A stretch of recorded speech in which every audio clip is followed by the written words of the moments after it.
스타벅스가 미국의 정치 자금을 절대 지원하지 않겠다라는 운동에 앞장서고 있습니다.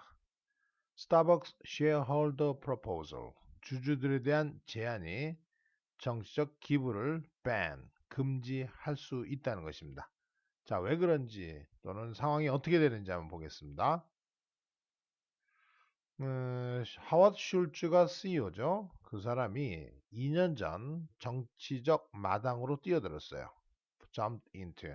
그래서 100명의 fellow CEO들을 조직하면서 in a pledge to, 서약하면서 조직하는 겁니다. pledge, 공약하는 거죠.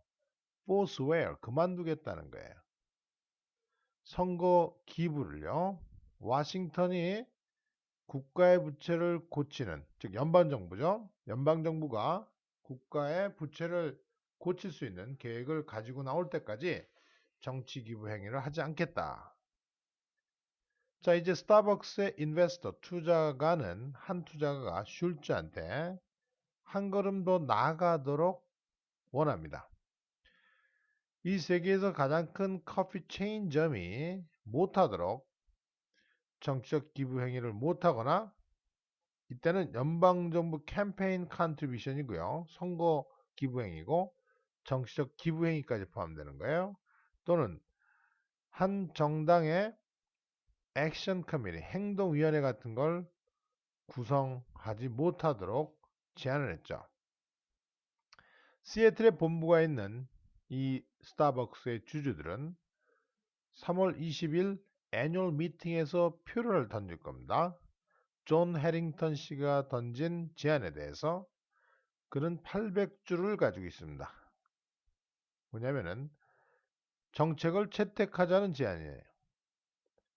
어떤 정치적 선거 캠페인을 위해서 기업의 자금을 사용하는 걸 금지하는 정책입니다. 그것은 그 신탁, fiduciary의 책임을 컴프로마이즈로 해치는 것입니다. 왜냐하면 일단 자기들이 뽑히면은 사람들이 어떻게 투표를 던질지 모르기 때문에요. 스타벅스는 125개 기업 중에 한 기업입니다. 지난 2년 동안 전통적인 정치적 지출 행위와 관련돼서 주주의 프로포즈를 맡게 되는. 자, 표결이 올해 열렸는데 거기에서 비자의 표를 가진 주주들의 37%, 그다음 악센추어의 31%의 주주들이 기부금을 공시하는 제안을 지지하고 나섰습니다. 로비 활동비죠.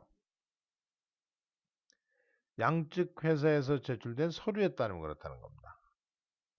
문제는요, 여기서의 문제는 우리가 한 기부금이 회사를 도울 수 있는 사람과 더 가까이 가면 갈수록 그것들은 하나의 브라이버리 같은 모습이 될 수 있겠죠. 회사로서는 가장 좋은 일입니다. 거기로부터 모두 빠져나오는 일이 가장 올바른 일이라고 보는 거예요. 지난 3년 동안 스타벅스는 직접적인 정치적 기부를 하지 않았고요. 또 정당 활동위원회 같은 걸 운영하지도 않았습니다. 우리는 거의 기부를 하지 않습니다. 우리가 기부를 하게 될 때는 아주 투명하게 그렇게 하는 것을 약속할 때만 그렇게 한다고 얘기하는 거예요.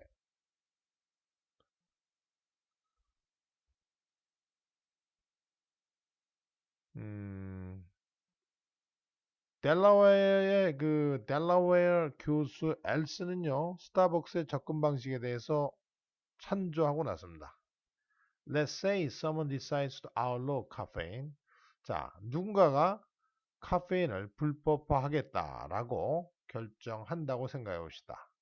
그럼 스타벅스의 주주들은 회사가 그들의 이익을 대변한다고 기대할 수밖에 없을 거죠.